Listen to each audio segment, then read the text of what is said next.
राजकुमार रोत ने जिस तरीके से दलितों के साथ हो रहे शोषण को मुद्दा बनाया है, सरकार के खिलाफ एक हथियार बनाया है, वो उनकी ताकत बनकर उभरेगा 2028 में।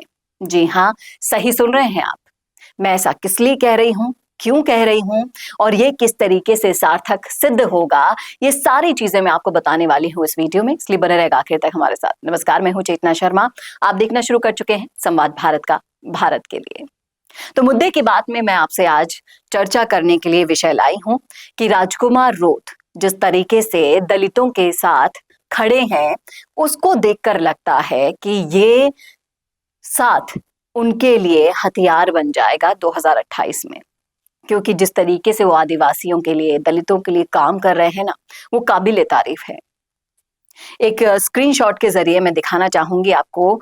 स्क्रीन पर आप देखिए, दिख रही होगी आपको एक लिस्ट, और इस लिस्ट में जितने भी नाम हैं उन नामों को मैं आपको पढ़कर बताऊंगी कि ये जितने भी नाम हैं, जितने भी पद हैं, ये सारी की सारी चीजों के लिए उन्होंने सरकार से जवाब मांग लिया है। किस बात का? इसका कि अनुसूचित क्षेत्र विशेषकर यानी कि डूंगरपुर जिले में जितने भी थाना अधिकारी हैं, चौकी प्रभारी हैं, उनको ना के बराबर लगाया गया है। भजन लाल जी से उन्होंने बोला है कि जब आपको जरूरत पड़ती है वोट मांगने के लिए, तब तो आप बार बार आते हैं, और जब हमें हमारा अधिकार देने की बारी आती है, पद देने की बारी आती है, तब कहाँ चले जाते हैं आप?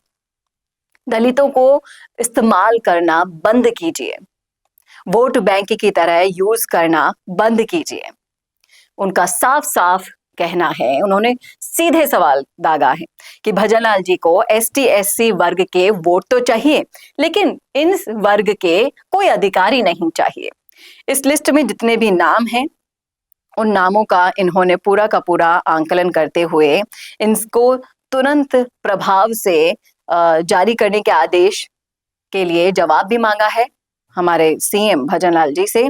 और जितने भी ये लिस्ट आपको देख रहे हैं सामने, इसको सोचने पर मजबूर कर दिया गया है कि क्या वाकई में दलितों को आज भी वोट बैंक के रूप में ही सरकारें देखती हैं?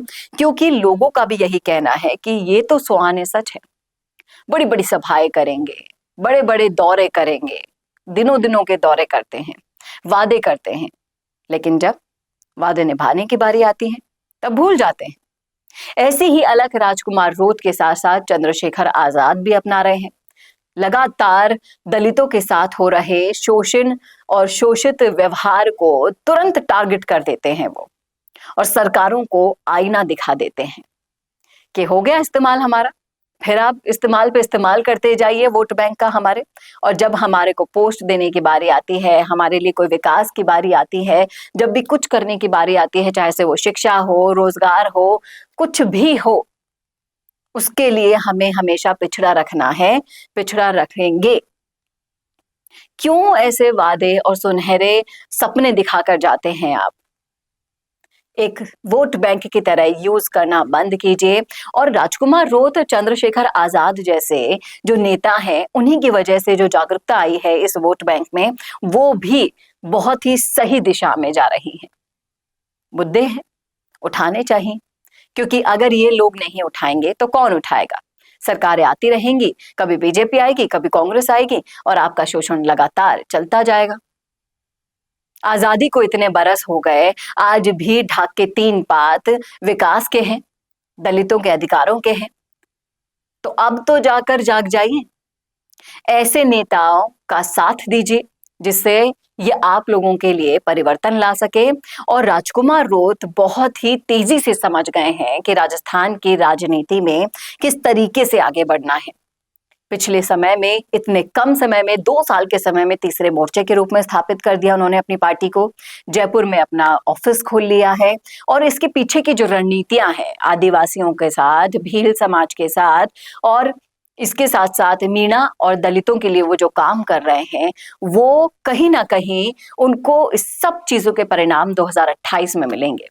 क्योंकि अभी ना तो कोई चुनाव आ रहे हैं, और ना ही कोई ऐसा चीज है जिसके लिए अभी आपको काम करने की जरूरत है। वो अपनी जमीन को मजबूत कर रहे हैं धीरे धीरे, आहिस्ता आहिस्ता। इन 4 सालों में अपनी जड़ें इतनी ज्यादा मजबूत कर लेंगे कि 2028 के चुनाव में दोनों बड़ी पार्टियां, जो अपने आप को बड़ी पार्टियां कहती हैं, आंतरिक कलह से जूझती हैं, वो सोचने पर मजबूर हो जाएगी कि जिस तरीके से टक्कर हनुमान बेनीवाल दिया करते थे और अब राजकुमार रोत दे रहे हैं, कड़ी टक्कर देखने को मिलेगी। और जो त्रिकोणीय मुकाबला करने के लिए राजकुमार रोत तैयारियां कर रहे हैं, वो वाकई में काबिले तारीफ है। और उम्मीद है कि वो जिस तरीके से वादे करते हैं उसके आगे एक स्टेप चलकर स्टैंड भी लेते हैं उन वादों के लिए, और इसी तरीके से अगर वो कार्य करते रहे तो यही वो समाज होगा, यही वो सपोर्ट होगा जो कहीं ना कहीं 2028 में उनके काम आएगा। और मैं देखती रहती हूँ कि आप काफी प्रशंसक हैं हमारे चैनल पर भी राजकुमार रोत के, जो चाहते हैं कि वो ही राजस्थान के मुख्यमंत्री बने।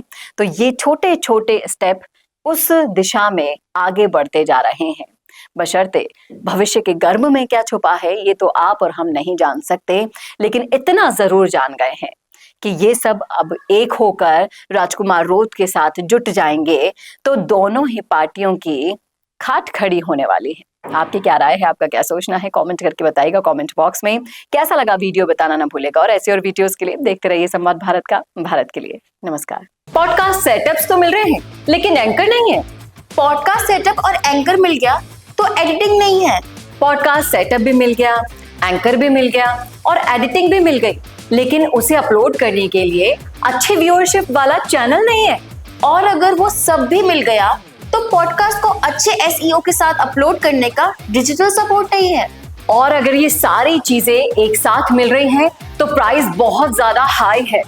तो अगर आपको ये सारी चीजें चाहिए आपके अपने जयपुर में, जो आपको पॉडकास्ट सेटअप्स, एक्सपीरियंस एंकर्स, शानदार studio, amazing editing, 6 crore plus views वाले चैनल पर अपलोडिंग, और तो और सिर्फ पॉडकास्ट ही नहीं, उसके साथ आपको मिल रही है उसी पॉडकास्ट में 5 रील्स फ्री, वो भी सिर्फ 8,000 रुपए में। और ये सब कुछ मिल रहा है आपको सिर्फ और सिर्फ मिशी मीडिया सॉल्यूशंस में। तो सोच क्या रहे हैं, अगर आप भी चाहते हैं पॉडकास्ट के जरिए पूरे सोशल मीडिया पर छाना तो अभी कॉन्टैक्ट कीजिए स्क्रीन पर दिए गए नंबर पर।